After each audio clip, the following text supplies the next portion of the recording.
लोगों की आंखों में धूल झोंकी जा रही है, लोगों को आडंबर के अंदर धकेला जा रहा है, लोगों को पता नहीं कौन कौन से और तरीके के कामों में भटकाया जा रहा है, क्योंकि वो विकास की बात ना कर सके, शिक्षा की बात ना कर सके, और बहुजन समाज, दलित समाज, शोषित समाज, वंचित समाज हमेशा वंचित ही रह जाए, उनका शोषण होता रहे, इसलिए उनको शिक्षा से दूर रखा जा रहा है। नमस्कार, क्या हाल चाल है? सब ठीक है? बहुत बढ़िया। अपने और अपने को ख्याल रखो, और जब टाइम मिले तो वीडियो जरूर देखो। कैसी देख फिकर मेरी कोई लाग लपेट, बिल्कुल देसी अंदाज में।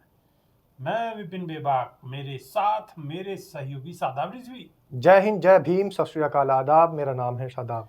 हालांकि रविदास जयंती निकल चुकी है, लेकिन बिहार में अब मनाई गई है, वही की खबर है। और खास बात क्या है? खास बात की बिहार में होने वाला चुनाव, और चुनाव में बहुजन समाज पार्टी मजबूती के साथ चुनाव लड़ेगी। बिल्कुल धमाकेदार एंट्री आने वाली है, ये सगरी बात मिलेंगी। और ख़ास बात भी मिलेगी कि नीतीश कुमार 2.5 मिनट में ही दलित समागम प्रोग्राम में लेकर के चले गए। क्यों चले गए? क्या मामला हो? क्या उल्टी गिनती शुरू है गई है? ये सगरो किस्सा हो। यह किस्सा में प्रकाश डालेंगे हमारे सहयोगी शादाब रिजवी। बिल्कुल। तो बिहार की राजधानी पटना में बहुजन समाज पार्टी ने संत श्रोमणी गुरु रविदास जयंती हर्षोल्लास के साथ मनाई। गाजे बाजे और हाथी घोड़ा के साथ भव्य शोभा यात्रा निकाली गई। हमें बड़ी संख्या में पार्टी के कार्यकर्ताओं ने और श्रद्धालुओं ने भाग लिया। शोभा यात्रा के बाद रविंद्र भवन में भव्य जयंती समारोह का आयोजन किया गया। मुख्य अतिथि के तौर पर बसपा के राज्यसभा सांसद और केंद्रीय प्रदेश प्रभारी रामजी गौतम भी यह में शामिल हुए। रामजी गौतम ने 27 फरवरी को कही है कि संत श्रोमणी गुरु रविदास जी की जयंती बड़ी हर्षोल्लास के साथ मनाई गई, और एक समाज ने बड़ी अंगड़ाई ली है और संदेश देने को काम करो कि आने वाले समय में बसपा बिहार में बहुत ताकत के साथ उभर रही है। उन्होंने कही है कि पार्टी या साल के अंत में होने वाले बिहार विधानसभा चुनाव की तैयारी जोर शोर से कर रही है। हम काय की भी आस्था और कुंभ को विरोध नहीं करें, लेकिन हमारा मानना है कि शिक्षा को भी कुंभ होना चाहिए। जी हाँ, शिक्षा को भी कुंभ होना चाहिए। देश शिक्षा और तकनीकी दम पे आगे बढ़ सके। जबकि हमारी सरकार आएगी तो शिक्षा को भी महाकुंभ करेंगे। बसपा प्रदेश प्रभारी अनिल कुमार ने कही है कि संत श्रोमणी गुरु रविदास जी की जयंती समारोह में समस्त बिहार के बहुजन समाज के लोग शामिल हुए। यह दौरान हमने संकल्प लिया है कि हम सभी गुरु रविदास जी के बताए मार्ग पर चलेंगे और उनके सपने को भारत बनाएंगे, उनके सपने साकार करेंगे। राज्य में बसपा की लोकप्रियता पर उन्होंने कही है कि पार्टी के प्रति लोगों में उत्साह देखकर सरकार भी घबराई हुई है। यह को अंदाजा यही बात लगाया जा सके कि कार्यक्रम पहले मिलर हाई स्कूल में होना हो तय हुआ, लेकिन एन वक्त पर सरकार ने यह को रद्द कर दी। उन्होंने कही कि बसपा आने वाले विधानसभा चुनाव में सभी 243 सीटन पर उम्मीदवार उतारेगी। दलितन के नाम पर राजनीति करने वाले बहुत लोग हैं, लेकिन उनके उत्थान की बात करने वालों कोई नहीं है। उपस्थित सभी नेता और कार्यकर्ता ने संत रविदास के विचार और शिक्षा को आत्मसात करने की बात कही। उन्होंने कही कि संत रविदास जी को जीवन समरसता, समानता और सामाजिक न्याय का प्रतीक है, जाते हमें प्रेरणा लेनी चाहिए। शादाब रिजवी जी देखिए, बिल्कुल एक तरफ ये जो बात कही गई है, क्योंकि संत गुरु शिरोमणि रविदास जी महाराज जो गंगा पुत्र भी हैं, और जिन्होंने कहा मन चंगा तो कटौती में गंगा, तो ये जो गंगा के महाकुंभ के समय पर रविदास जयंती आई है, और ये संदेश दे रही है कि महाकुंभ में जाने वाले लोगों, अगर कहीं ना कहीं शिक्षा का कुंभ भी लगाया जाए और शिक्षा के कुंभ में भी डुबकी लगाई जाए, तो शायद आपको सच्चाई से रूबरू होने में ज़्यादा मेहनत नहीं करनी पड़ेगी। आपको सच का सामना करने में इधर उधर भागना नहीं पड़ेगा, ताकना झांकना नहीं पड़ेगा। अब बात करते हैं दलितों की राजनीति की, क्योंकि बिहार के अंदर जब चुनाव आ रहा है और जीतन राम मांझी जैसे लोग वो दलित वोट को साधने में लगे हुए हैं, भारतीय जनता पार्टी का मोहरा बनकर काम कर रहे हैं। एक तो मोहरा आपके सामने ही है, जिसने केंद्र की सरकार में बैसाखी का भी काम किया है, नीतीश कुमार जी, जो आजकल गाहे बगाहे इधर उधर देखते फिर रहे हैं कि आखिर वो कहाँ जाएं, करें तो करें क्या, क्योंकि उनका जो मंत्रिमंडल था उसमें से भी विस्तार के नाम पर सारे मंत्री हटाकर भारतीय जनता पार्टी के रख दिए गए हैं। 3 दिन पहले सारे मंत्री हटा दिए गए। अब नीतीश कुमार ये सोच रहे हैं कि मैं एक ऐसा विष गले में लेकर बैठा हूँ अपने कंठ में कि उगला भी नहीं जा रहा और निगला भी नहीं जा रहा है। अब तो बिल्कुल दो धारी तलवार पर जैसे टंगा रहता है व्यक्ति, ऐसे बैठे हैं।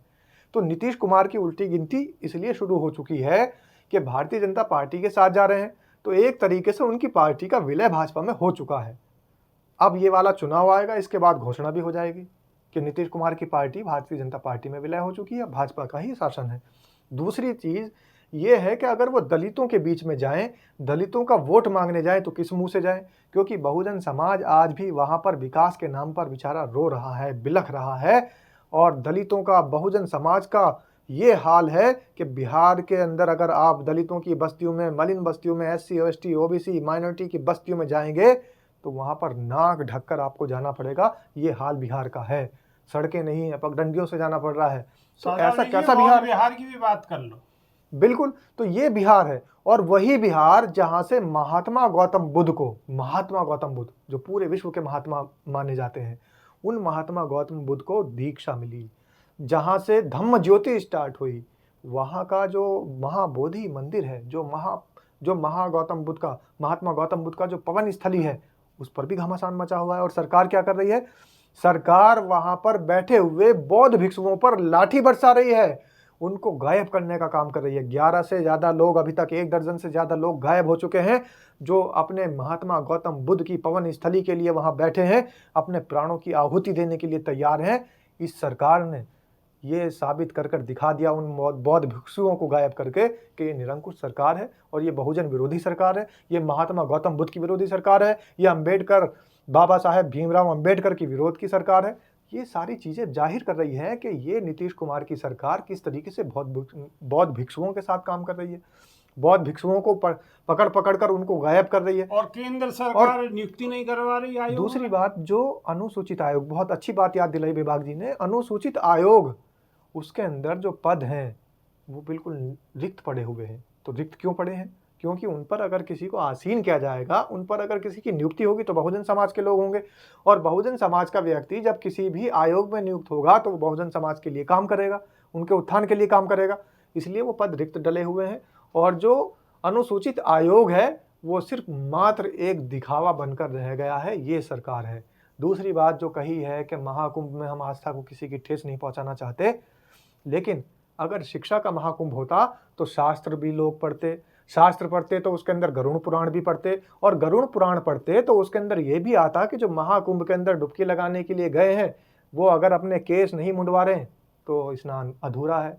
नरेंद्र मोदी जी ने तो गंजा होकर वहाँ नहीं केस दान किया, और जो अमित शाह गए थे उन्होंने भी केस दान नहीं किया, और जो लोग गए थे उन्होंने भी केस दान नहीं किया। तो इसका मतलब उनकी महाकुंभ के अंदर जो डुबकी लगी है वो मान्य नहीं होगी। ये मैं नहीं कह रहा, गरुड़ पुराण के अनुसार। तो गरुड़ पुराण को पढ़ना जब आएगा, जब आप शिक्षा का महाकुंभ करेंगे, तो ये बहुत जरूरी है कि आपके देश के अंदर, हमारे देश के अंदर शिक्षा का महाकुंभ हो, तभी ये महाकुंभ जो हो रहे हैं, अमृत स्नान जो हो रहे हैं, पूरे पंडितों की कहानी बता रहे हो, पूरी कथा बाँच रहे हो, पूरा ज्ञान है आपको कथा बता के बारे में। ज्ञान इसलिए लेना पड़ रहा है क्योंकि लोगों की आंखों में धूल झोंकी जा रही है, लोगों को आडंबर के अंदर धकेला जा रहा है, लोगों को पता नहीं कौन कौन से और तरीके के कामों में भटकाया जा रहा है, क्योंकि वो विकास की बात ना कर सके, शिक्षा की बात ना कर सके, और बहुजन समाज, दलित समाज, शोषित समाज, वंचित समाज हमेशा वंचित ही रह जाए, उनका शोषण होता रहे, इसलिए उनको शिक्षा से दूर रखा जा रहा है। तो हमें मालूम नहीं कि गरुड़ पुराण में जो है बिगड़ केस मुड़वाए, आप जो स्नान है वो बिल्कुल पूरा नहीं हो सकता। पढ़ लीजिए गरुड़ पुराण, जो पढ़ना जानते हैं उसमें देख लीजिए। बहुत बढ़िया साहब, बहुत बढ़िया। मोदी जी जो गए थे, या और जो बहुत सारे लोग गए थे जिन्होंने अपने बाल नहीं मुंडवाए, और ये मैं नहीं कह रहा, ये कुछ दिन पहले आप चले जाइए, आप अब के अर्धकुंभ से पहले चले जाइए, जो महाकुंभ और कुंभ हुआ करते थे, वहां पर जो लोग स्नान करने जाते थे वहां पर बाल भी मुंडवा कर आया करते थे। लेकिन आजकल वो सब ट्रेंड खत्म हो चुका है, अब तो बस वहां रीलबाजी हो रही है। अब वहां कांटे वाले बाबा, अब वहां अच्छी, बहुत विश्व की बढ़िया आंखों वाली मोनालिसा, विश्व सुंदरी नजर आ रही है। अब न जाने कौन सी वो एक हर्षिता, एक कोई हीरोइन थी, वो भी आ गई, वो साध्वी बनकर। तो अब जो महाकुंभ हो रहा है वो सिर्फ और सिर्फ दिखावा और रीलबाजी का महाकुंभ हो रहा है। लोग नहाने की वीडियोस डाल रहे हैं, नहाने की वीडियो डालकर किसको दिखाना चाह रहे हैं? अच्छा एक बात बताओ, आप सरकार को कई चीज में फायदा है साहब? इन्हीं सब चीजों में फायदा है, क्योंकि तो ध्यान भटकाया जा रहा है। काम कर रहे हैं, ठीक है, पब्लिक अपना रील देखने में मस्त रहो, लेकिन हमारे बहुजन समाज के लोग बहुत समझदार हैं, वो अपना पूरा ध्यान लगा के बैठे हैं, उन्हें संविधान मालूम है, और शिक्षा और आवश्यकता भी नहीं है, गरुड़ हाँ। पुराण पढ़ने की आवश्यकता बिल्कुल नहीं है, क्योंकि भगवान कार्तिकेय रील बनाते हुए लोगों को नहीं देखेंगे। भगवान चित्रगुप्त उनका लेखा जोखा नहीं रखेंगे, जो वहां रील बना रहे थे या महाकुंभ में डुबकी लगाकर क्या कांड कर रहे थे, उनका लेखा जोखा नहीं रखेंगे। हमें पढ़ने की जरूरत है बाबा साहेब भीमराव अंबेडकर का संविधान, जिससे देश चलता है। बस इतना ही पढ़ो, बाकी ध्यान रखो, वहाँ जो हेरो का वहाँ पे भी नजर रखो, अगर जरूरत पड़े तो घर से निकाल लो, क्योंकि वहाँ जो हेरो है ना वो भी बहुत गलत हेरो है। बिल्कुल, महात्मा गौतम बुद्ध की पवन स्थली को अगर ये लोग कब्जा लेंगे तो फिर छुड़ाना बहुत मुश्किल हो जाएगा, बहुत मुश्किल है, घर से निकलना जरूरी है। बिल्कुल जालियाँ, बिल्कुल तैयारी करते रहो, खबर को एक दूसरे के यहाँ पहुँचाते रहो, शेयर करते रहो और पूरी जानकारी रखोगे, ये जरूरी है। अगर जानकारी नहीं तो फिर कछु नहीं।